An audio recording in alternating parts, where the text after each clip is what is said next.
tanggal 2 bulan 3 tahun 2020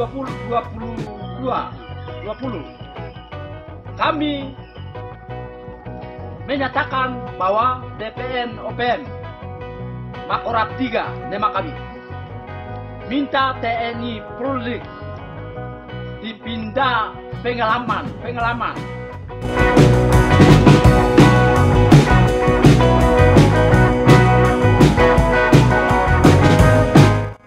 Benarkah KKB TPN PB, OPM, berani berperang terbuka berhadapan dengan TNI Polri? Belakangan ini TPN PB atau OPM melalui berbagai media pemberitaan yang dikelola TPN PB maupun media perseorangan para pendukung dan simpatisannya, secara rutin memberitakan tentang TPN PB OPM baik berita tentang kegiatan mereka maupun artikel atau opini, dengan maksud untuk membangun dan menunjukkan eksistensi organisasi TPN PB ke dunia internasional sekaligus menyerang pemerintahan Indonesia. Untuk menyerang pemerintah, TPN PB atau OPM sering membuat rilis dan pemberitaan yang tidak jelas bahkan terkesan hoaks yang justru menjatuhkan kredibilitas TPN PB itu sendiri.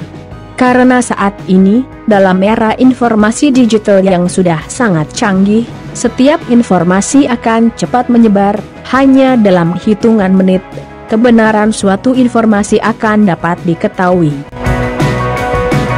TPN PB atau OPM dalam perjuangannya melalui media, memilih untuk menonjolkan berita-berita pelanggaran hak asasi manusia yang diduga dilakukan TNI Polri di Papua, namun seolah tidak mendapat respon positif dari dunia luar sesuai yang mereka harapkan.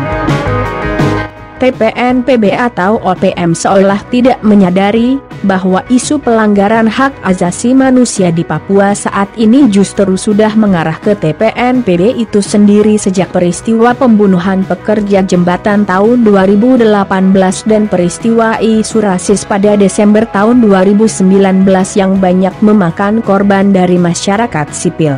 Ditambah beberapa pembunuhan pada bulan-bulan belakangan ini yang diduga kuat dilakukan TPN PB atau OPM maupun simpatisannya. Melalui berbagai media pro KKB TPN PB atau OPM, petinggi-petinggi TPN PB sering melakukan rilis yang memuat pernyataan tentang kesiapan mereka untuk bertempur atau berperang secara terbuka dengan TNI Polri di Papua. Sebuah pernyataan yang terkesan konyol dan tidak logis. Pernyataan yang sia-sia, yang tidak mungkin bisa membangun semangat militan para pendukung dan simpatisan TPN PB secara fakta. Karena mereka tahu dan sadar, untuk melawan TNI Polri secara total dan terbuka adalah hal yang naif dan tidak mungkin. Karena perimbangan kekuatan militer yang jauh tidak seimbang, baik persenjataan maupun jumlah pasukan.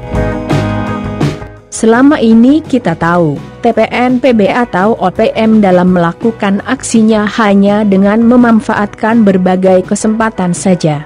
Menyerang prajurit TNI Polri pada saat lengah atau pada saat bertugas melayani masyarakat, kemudian menghilang, melarikan diri ke dalam hutan atau bersembunyi dengan bertamengkan masyarakat. Lantas, apa yang mereka harapkan dengan mengatakan, sanggup bahkan mengajak TNI Polri untuk berperang secara terbuka? Tak lain tak bukan adalah untuk mengundang perhatian dan simpati dunia internasional. Mereka akan memanfaatkan momen-momen tertentu untuk menunjukkan keberadaan mereka termasuk momen menjelang sidang PBB.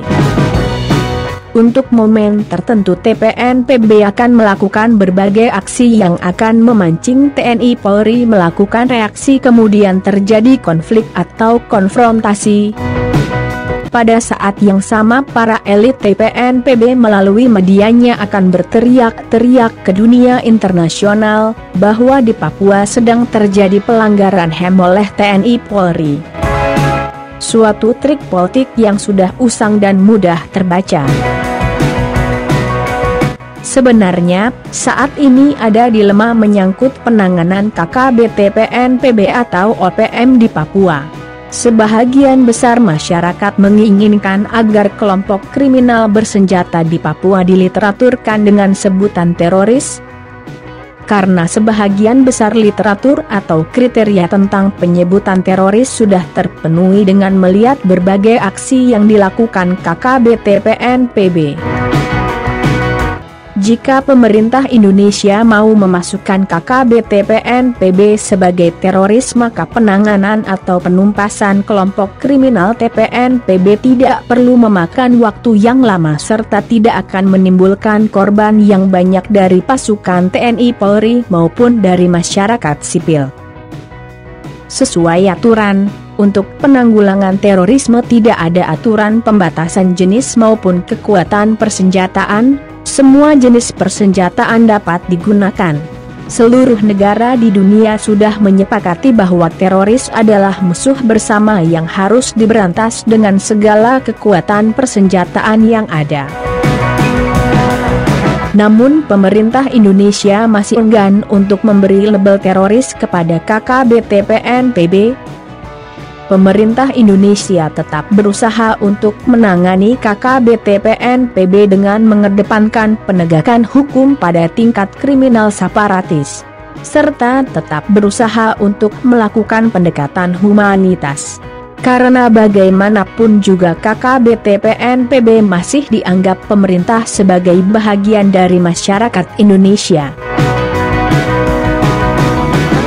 Terkait sumber permasalahan di Papua, terutama dengan melihat gerakan KKBTPN PB saat ini, sudah semakin terbuka, kita bisa melihat siapa-siapa yang bermain di sana dan apa tujuannya, sudah terbaca.